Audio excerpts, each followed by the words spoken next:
بسم الله الرحمن الرحيم، والصلاة والسلام على أشرف المرسلين سيدنا محمد صلى الله عليه وسلم. أهلا ومرحبا بكم في فيديو جديد. النهاردة بإذن الله هنتكلم عن مباراة الأهلي والزمالك وتشكيل الفريق النادي الأهلي، وهنتكلم كمان عن مشكلة ثلاثي نادي الزمالك عبد الواحد السيد ومصطفى شلبي ودونجا. وهنتكلم نفسي بس قبل ما اتكلم عن اي حاجة هتكلم عن ردود الافعال، واتكلم اقول يا جماعة يلي بتقعدوا في التلفزيونات اتقوا الله. اتق الله، اتق الله في الكلمة اللي انت بتقولها. لا نادي الزمالك او المشجعين نادي الزمالك مش هيتحاسبوا معاك في قبرك، مش هيخشوا معاك القبر ويتحاسبوا. لازم تبقى بطاعة ربنا. الاقي آه، آه، الاقي الاقي عمرو الدرديري طالع يقول لك اصل الشرط غلط، اصل لابس فانلة حمراء وبيستفزه، اصل فرح ورقص بعد ما جاب الهدف. ايه يا عم الحاج؟ ايه يا عم الحاج؟ انت عايز الناس ما تفرحش، ما تلبسش، ما تعملش عشان خاطر حضرتك وعشان خاطر الناس، ولو فرح ولو لبس تضربه؟ هو بيأدي عمله؟ يا اخي حرام عليك يا اخي، يا اخي اتق الله، يا اخي اتق الله، يا اخي اتق الله، حرام عليك. ما تتنكش طول اللي انت بتعمله ده، بتزرع ثقافة عدم الانفلات. اللعيبة خلاص حاسة ان هي بقت فوق البشر، بقت فوق البشر، بقت فوق البني ادمين. لا، انا اضرب، انا اشتم، انا اعمل كل حاجة وانا معايا الحصانة. ايه ليه؟ انت مش معاك حصانة، مش معاك حصانة. واذا كان هنا الناس بتدلعك في قوانين، وهنا برضه في قوانين، وناس بتحترم القوانين وكل حاجة، ولكن انت النهارده بتدافع عن ايه؟ ما تدافعش عن باطل، ما تدافعش عن باطل، لانك انت هتنكوب الباطل ده لما تلاقي واحد طالع. تخيل يا اخي، انت بتأدي عملك، ابنك، بنتك، اي حد يخصك بيأدي عمله يتعرض للاعتداء في مكان عمله وفي بلده، تقول له اصل كان لابس فانيلا حمراء، اصل كان لابس فانيلا بيضاء، اصل احتفل، اصل رقص. عمل كل ده يا عم الحاج، احتفل لابس فانيلا حمراء ورقص وعمل كل حاجه. ده انا رايح الاستاد بشجع بيراميدز، بشجع الاهلي، رايح الاستاد افرح وارقص، انت هتمنع الناس تفرح؟ ده لو افترضنا ان هو حصل منه كده، ولكن حتى لو حصل تضربه؟ حتى المذيع بيقول لك يا عم لبس فانيلا حمراء تضربه؟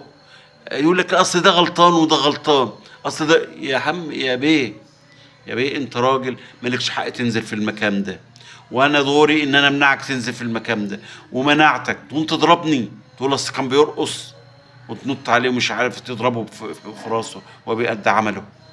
ومع ذلك ترجع تاني تقول اصل في تعنت وفي بتدافعوا عن ايه؟ انا نفسي اعرف. اصلا الرياضه في الاصل مبنيه على الروح الرياضيه. اي رياضه في الدنيا تلعب الماتش، بعد الماتش يقول لك مبروك وانت تقول له هارد لك. هي كده. وبعد الماتش بيطلع نسي كل حاجه. انت فاكر اللعيب بيغيب 24 ساعه عايش في المباراه؟ واحنا كنا صغيرين كنا بنلعب الكوره، كنا بنبقى اخويا في فرقه وانا في فرقه، بنبقى بنطحن في بعض في الملعب، وبعد ما نطلع بنروح عادي خلاص. ده لعب. لو هو يغيب طول عمره مشدود وطول عمره منفعل، طول عمره بيكره الناس، طول عمره بيكره اهلاويه، وطول عمره بيكره زملكاويه، ما كانش حد هيعيش. اللعيب النهارده لابس فانلة الحمراء، بكره لابس البيضه، بعده الصفراء، بعده مسافر بره. في ايه انت؟ ده شغل. زي ما كنا النهارده شغال في شركه كذا، والصبح سبتها ورحت في شركه تانية. خلاص، شو اكل عيش. مش معنى ان كل واحد يجي يعمل حاجه مش على هواك عشان تكسب عطف الجمهور وتعمل ترند، تقوم تقعد تضرب فيه وترجع تقول اصل انا متعرض لظلمه. لا، لا، انصر اخاك ظالما او مظلوما. فقالوا يا رسول الله كيف ننصره ظالما، ولكن كيف ننصره مظلوما؟ قال ترد عن ظلمه. ابنك لما بيغلط انت بتضربه في البيت وبتشد عليه عشان تعلمه الصح من الغلط، مش معنى كده انك بتكرهه. لازما في حدود.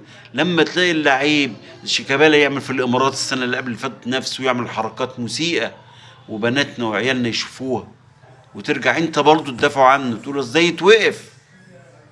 لما تلاقي كله، مش هقارن، مش هقول لك امام عاشور حصل منه، مش هقول لك اسمه كهربا، مش هقول اي حد ايا كان بيغلط. انت راجل بتطلع بتأدي عملك على اكمل وجه، وبعد كده مالكش دعوه باي حاجه، النتيجه دي بتاعت ربنا، ولازما احنا نقومك. ده عيل عنده 22 23 سنه، لما يطلع انت بتعلم فيه ايه بيغرز فيه ايه، ويطلع لك صور ستوري، واللي بيدافع عنه، والمتحدث الرسمي يقول احنا بنتعرض لمعامله غير مش عارف ايه يا جماعه في ايه؟ انتوا عايزين تزرعوا ايه؟ عايز تزرع ايه؟ ابنك اللي قاعد بيتفرج مصدقك؟ بنتك اللي قاعده بتتفرج مصدقك؟ المشكله ان الصوره موجوده، ما عادش في مجال ان انا اقول حاجه ما حصلتش. انا بقول وانت بتقول لا، ده الصوره اللي بتقول. انت ترضى على نفسك كده وانت بتأدي عملك وفي بلدك؟ ترضى حد وانا بكرمك ترضى حد في بيتك يعمل لك كده؟ فاستقيموا يرحمكم الله. وبقدم انا بالنيابه عن نفسي والنيابه عن مصر كلها اعتذار لدوله الامارات وللشرطي والناس العاملين في الامن، وبشكرهم على حسن الضيافه، وبتمنى ان شاء الله ان هم يعني يقبلوا اعتذارنا كلنا، ولان احنا في النهايه بنتكلم باسم مصر. انا ما يهمني ان انا اهلاوي، بس زعلان مش عشان خاطر ده اهلاوي ولا زملكاوي، لا، ده مصر في النهايه بيمثلني، عنوان ليا في اي مكان بيمشي. ان شاء الله هنتكلم بقى هنتكلم عن تشكيل الاهلي والزمالك. وانا رايي ان شاء الله باذن الله النادي الاهلي لازم يعمل ان شاء الله اللي انا بقول لكم عليه دوت. التشكيل الاول حاجه تشكيل معاك الشناوي، عمر كمال لو كان جاهز، رامي ربيعة، ياسر إبراهيم، يحيى عطية الله، أكرم، مروان، إمام عاشور، بيرسي تاو، حسين الشحات، وسام أبو علي. تشكيل الأسماء مش فارقة بالنسبة لي. يعني ايه هتقول لي مش فارقه بالنسبه؟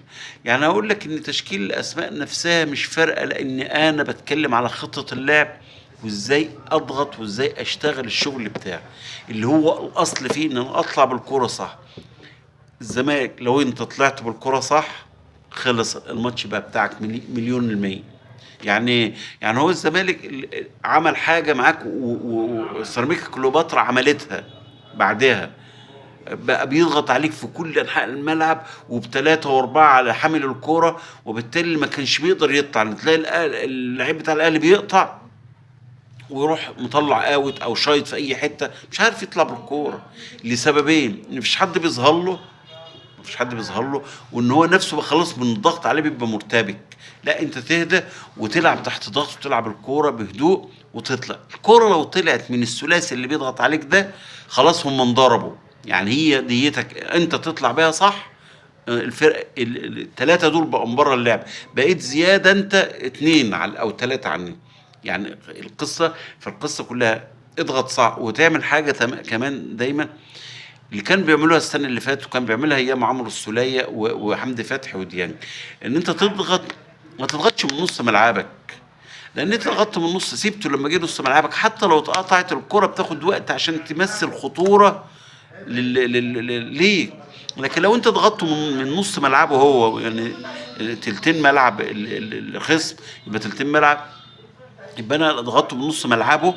لو قطعت يبقى انا بينه وبين منطقه الجزاء حوالي 20 يارده ولا 15 يارده، خلاص بقت خطوره. حتى لو اتقطعت مني تاني فمش هتمثل لي اي مشكله، لان انا بعيد عن مكمن الخطوره عشان يطلع بيها. يعني اعمل اللي معاه، اعمل معاه زي ما هو عمل معايا، اضغط من فوق واضغط عليه بحيث ان انا ما ادلوش متنفس ان الكره توصل. الكرة توصل لعبد الله السعيد وناصر ماهر. امنع التموين على الاثنين دول، امنع التموين على الاثنين دول، ما توصل لهمش الكوره، خلاص الفرقه خلاص عامل زي واحد ماشي من غير مخ.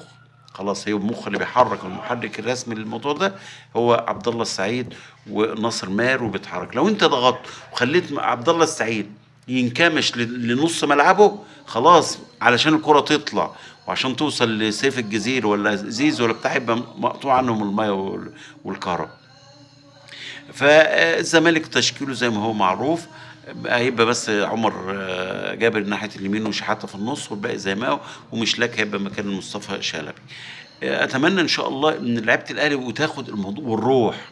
حاجه تانية نستقول الروح، لازم نروح الفرقه موت نفسك في الملعب، اجري وما يهمكش،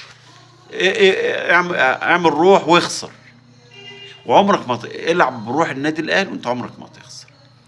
خدها كده قاعدة مني إن شاء الله بإذن الله. بتمنى بإذن الله التوفيق للنادي الأهلي، وبتمنى إن شاء الله إن المباراة تطلع في إطار روح رياضية، وأتمنى إن نطلع الصورة الكويسة لمصر.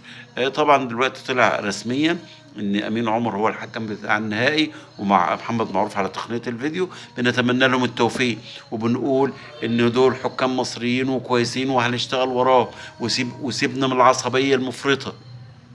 كل انحاء العالم بتغلطوا، بتشوف الاخطاء في الدوري الانجليزي مهوله، بتشوف اخطاء في الدوري الاسباني، كل حاجه موجوده، ولكن ما نكبرش الحاجه. وفي النهايه دي لعبه كره قدم، بنروح نستمتع بها ساعه ونص وخلاص وانتهينا.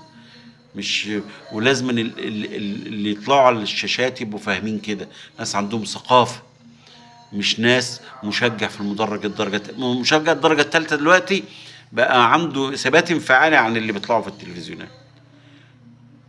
وإن شاء الله هنعمل حلقة بإذن الله قريب نفند فيها كل واحد من دول وثقافته وتعليمه، وإن شاء الله بإذن الله بالتوفيق للنادي الأهلي. بشكركم والسلام عليكم ورحمة الله وبركاته.